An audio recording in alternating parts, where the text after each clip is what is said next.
"This isn't a celebration, it's a fiscal liability," she snapped. That sentence began my great escape. My name is Alara Thorne, and I am 76 years young. I live in a crooked little salt-washed house in Oakhaven, a coastal town where the air smells perpetually of brine and forgotten things.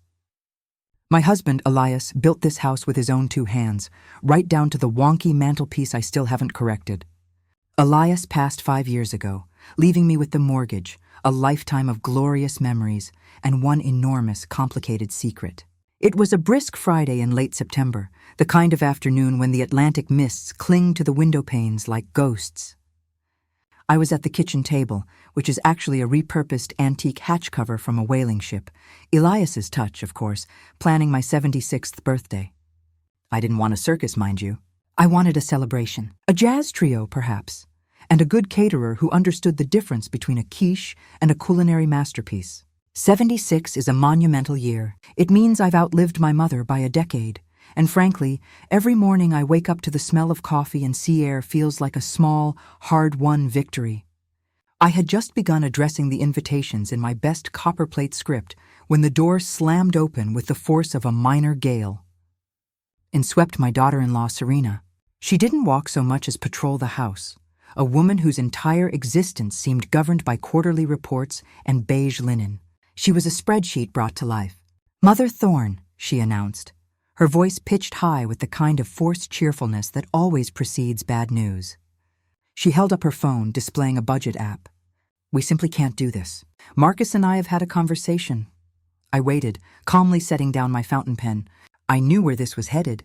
"A formal party is fiscally irresponsible at this stage," she continued, her eyes doing that quick, clinical sweep of my possessions she always does, assessing what could be liquidated. "And honestly, given your age, an evening event with loud music is a liability. It's just not practical."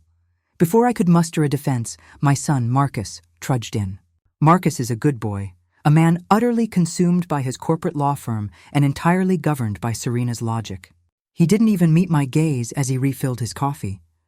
"Yeah, Mom, Serena's right," he mumbled, already back to staring at his mobile screen, which was, I suspect, displaying an email about billable hours. "We're thinking a quiet early dinner, just the 4 of us, somewhere with soft lighting. No fuss, no complications." No complications. That was the true verdict.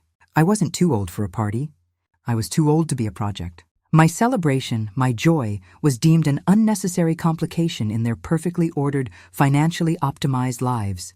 They saw me not as a woman who had lived, loved, and raised them, but as a dwindling asset that needed to be managed, minimized, and eventually politely filed away. The words struck me, not with the force of a cold splash, but with the quiet, slow drip inevitability of a leak, the kind that ruins the foundation over time. I felt the familiar heavy curtain of sadness begin to descend. "Ah," I said, a slight smile twitching the corner of my mouth. I kept my voice light, casual. "A quiet dinner, I see. Well, that saves on postage, doesn't it?" Serena beamed, relieved to have managed the asset without resistance. "Exactly. We'll book the captain's table. Very elegant, very discreet." As they retreated, Serena to the living room to audit my tax receipts, Marcus back to his silent, digital world, I sat perfectly still. I looked at the invitations, the elegant gold foil shimmer on the envelopes, and then I closed the box. Invisible. That's what I was. A piece of background furniture, only necessary when they needed a quick investment opinion or someone to water the hydrangeas when they went to Bali. But as I reached for my favorite teacup, my fingers brushed against something taped beneath the table's lip, something Elias must have hidden. It was a single folded square of brittle paper. On it, in Elias's messy, familiar scrawl, were 3 words: "Look beneath the lull."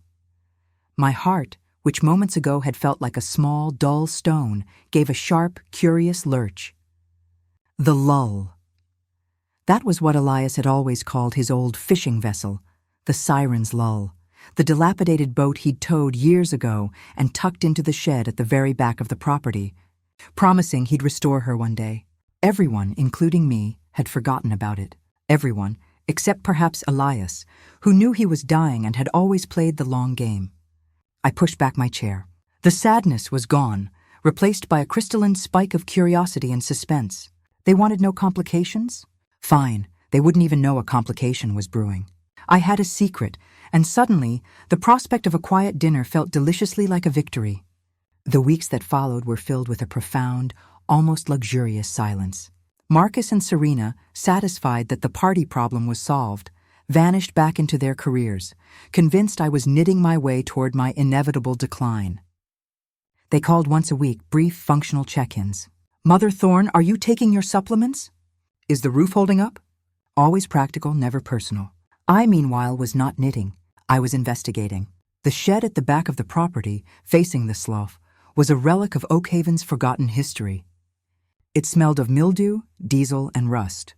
Elias's boat, the Siren's Lull, sat massive and mournful on wooden blocks, its hull faded to a ghost gray, its mast drooping like a broken spirit. For years I'd ignored it. Now it felt like a silent accomplice. Look beneath the Lull. I spent 3 days searching. The boat was a disaster. Cockroaches, spiderwebs thick as lace, and a deck that groaned under my weight. But Elias had been a man of ritual. I finally remembered his strange habit of checking the bilge access panel, the deepest point of the hull, after every storm. I pried open the panel. Beneath the filth and grit, tucked into a waterproof canvas pouch, wasn't money or jewelry or any of the predictable things. It was a collection of papers, a faded leather-bound logbook with a ship's wheel embossed on the cover, a deed of sale for the Siren's Lull, dating back to 1948, and a single sealed envelope addressed to me. The logbook detailed not Elias's fishing trips, but his decades-long research into the boat's history. It wasn't just a fishing vessel. It was a rare prototype World War II patrol craft that had been covertly converted and used for a highly specialized, now almost mythical, maritime operation.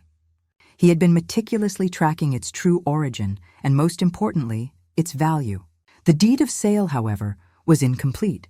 The seller had signed, but a critical legal notation was missing, leaving the ownership in a bureaucratic purgatory. The envelope contained Elias's final entry, written just weeks before he passed. "Alara, my love. They think I'm rambling. They think the Lull is junk. They're wrong.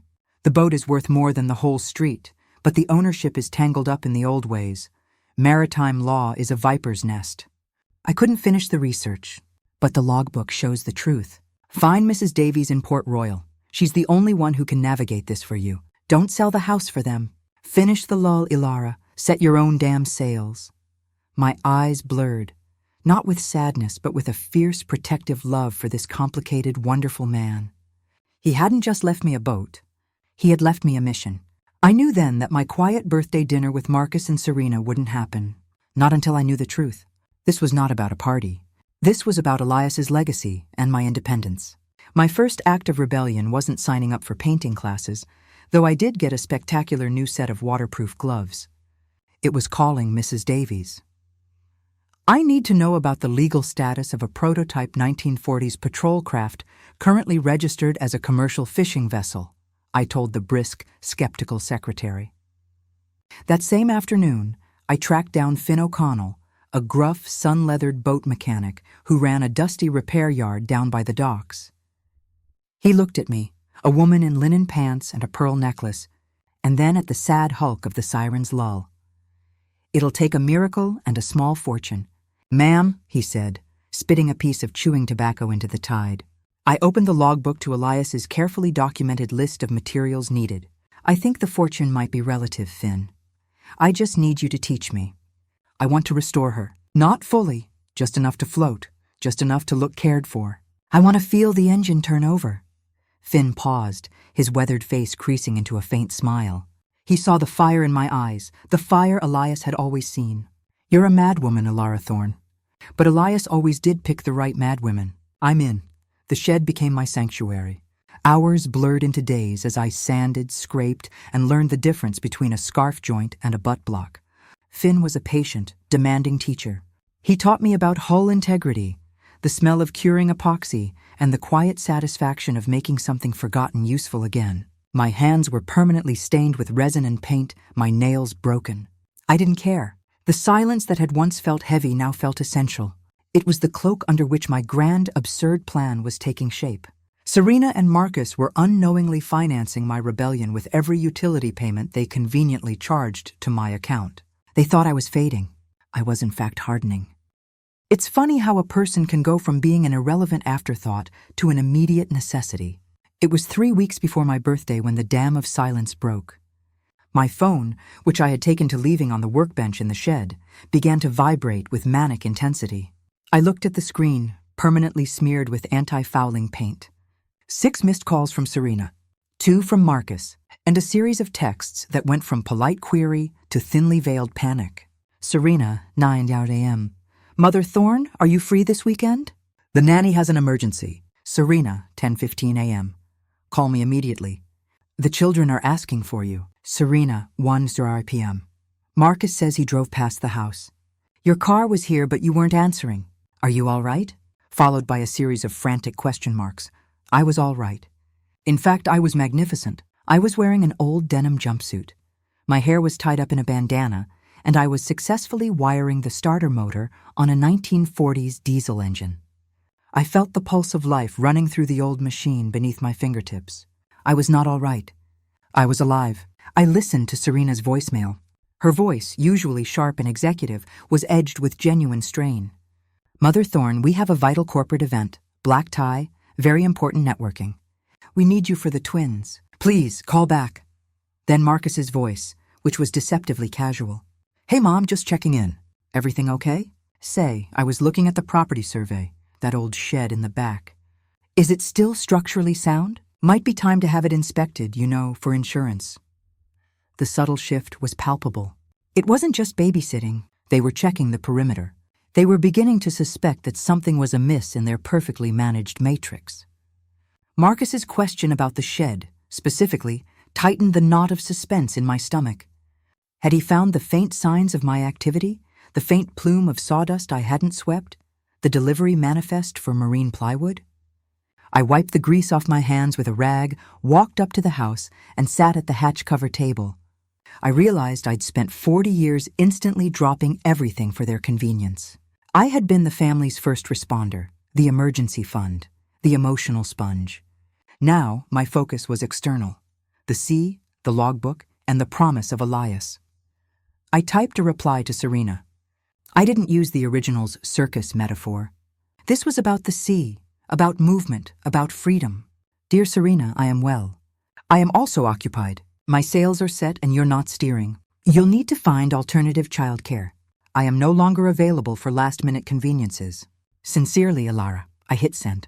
It felt like dropping anchor in a storm. The resulting silence was deafening. Then, inevitably, the phone rang. It was Marcus. Mom, that's unfair. We're counting on you. This event is critical for my partnership.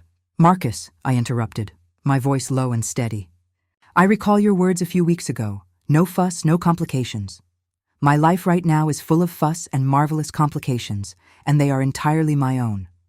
You managed to cancel my birthday. You can manage your children for an evening.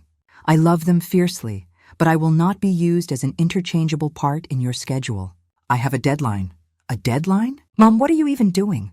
Is this about the party? We're taking you to the captain's table, he protested.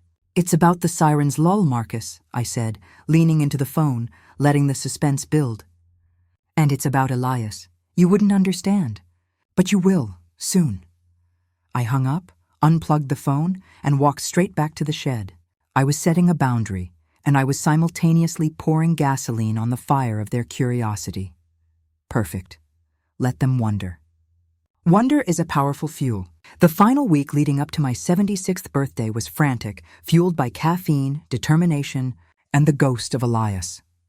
Mrs. Davies had confirmed Elias's findings. The boat, if proven to be the historical vessel detailed in the logbook, was indeed immensely valuable, but the final, missing piece of documentation, a critical notarized letter that transferred the final claim rights, was still missing. Without it, the boat was a beautiful shell. Finn and I worked through the night. I painted the rail a deep, resilient seafoam green. Finn coaxed the old engine to life. The sound, a low, powerful rumble, felt like a resurrection. She runs, Alara, Finn announced, grinning, the exhaust spitting seawater. She'll run for a while, at least. What are you going to do with her? I'm going to throw a party, Finn, I said, my voice thick with emotion. The one they told me I was too old for. I didn't use caterers. I didn't send gold foil invitations. I invited Finn, Mrs. Davies, who drove 4 hours to be there, my neighbor Agnes, and a few close friends from my informal maritime history group. The invitations were simple notes delivered by hand. Come to the dock at sunset. Bring only your curiosity. We moored the Siren's Lull just offshore. The deck, polished and oiled, held a small table, a few lanterns, and the cake I had baked myself. A dark chocolate, 3-layered triumph I hadn't allowed myself to bake in years. Just as the sun touched the horizon, painting the clouds in violent shades of orange and magenta, the sound of a luxury sedan crunching gravel announced the arrival of the inevitable. Marcus and Serena stood at the edge of the dock, looking like a couple who had stumbled upon a pagan ritual. Serena was wearing a severe silk dress, and Marcus looked perpetually stressed. "Mom, what in God's name is this?" Marcus demanded, pointing at the restored vessel floating beautifully just 20 feet away. "We thought you were having a quiet dinner." "What is that thing?" "That thing, Marcus, is the Siren's Lull," I replied, standing tall on the dock, the sea air whipping my hair. "And this is my birthday celebration." "You're late." Serena stepped forward, her voice dropping, betraying the panic I knew lay beneath the veneer. "Mother Thorne, we are concerned." We looked into the shed. "You've clearly spent a substantial amount of money restoring this wreck. You need to stop. We need to talk about the house, the estate planning." "The estate planning can wait," I interrupted, gesturing to the boat. "I'm not here to talk about my death, Serena. I'm here to talk about my life and Elias's truth. You told me I was fiscally irresponsible and too old for parties. Well, this wreck is worth 3 times the value of this house, assuming Elias's research is complete." Marcus scoffed. "Elias was rambling. That's a fishing trawler, Mom. You've been conned by some dock worker. You're being reckless." My friends watched in tense silence. Mrs. Davies merely raised an eyebrow. "Elias was many things, Marcus, but never a fool," I said, a wave of sadness mixed with fierce pride washing over me. "He hid the truth from everyone, including me, until he knew I was ready for the mission. He left a final clue, a physical, tangible piece of evidence that ties this boat to its incredible, hidden history." I turned, took the small skiff, and rowed out to the Lull. I climbed aboard and beckoned them over. Hesitantly, reluctantly, they joined me. "You said he was rambling," I whispered, reaching toward the newly polished rudder. "But he simply had one last secret, hidden in plain sight." I led them to the restored helm. On the wooden panel, Elias had carved a tiny, perfect image of a nautical star, a new addition. I pressed the star. With a smooth, quiet click, a thin section of the teak paneling slid open, revealing a small, dry compartment. Serena gasped. Inside the compartment lay a single item, a small, dark velvet pouch. I opened it. Resting inside was a gold signet ring engraved with an ornate family crest, alongside a neatly folded, heavily notarized letter. I handed the letter to Mrs. Davies, the maritime attorney. Mrs. Davies cleared her throat, her voice commanding the silence. "This is a statement notarized in 1948 by Admiral Richard T. Kinsley. It formally recognizes the transfer of the patrol craft Tempest, the true name of this vessel, to Elias Thorne's grandfather as compensation for a significant classified service rendered to the U.S. Navy. It legally concludes the title dispute and, crucially, establishes the vessel's classification as a historical military prototype, based on current appraisals for craft of this type, which Mr. Thorne meticulously detailed in this logbook."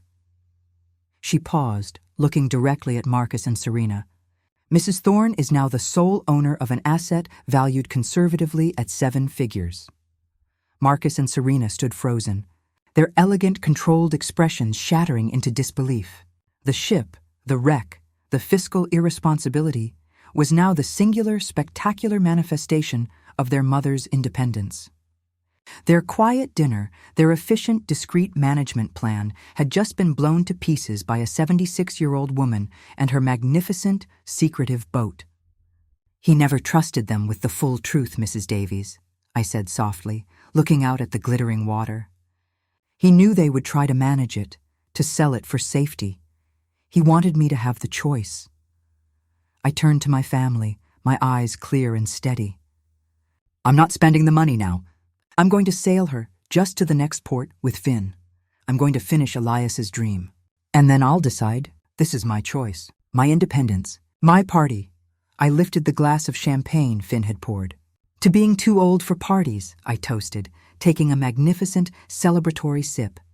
Marcus merely stammered, Mom, I don't know what to say. Don't say anything, dear, I replied, my voice full of easy forgiveness. Just remember that I am not an emergency safety net. I am a woman with history, and I am the master of my own course. The sun finally dipped below the horizon, and the lanterns on the Siren's Lull cast a beautiful golden glow.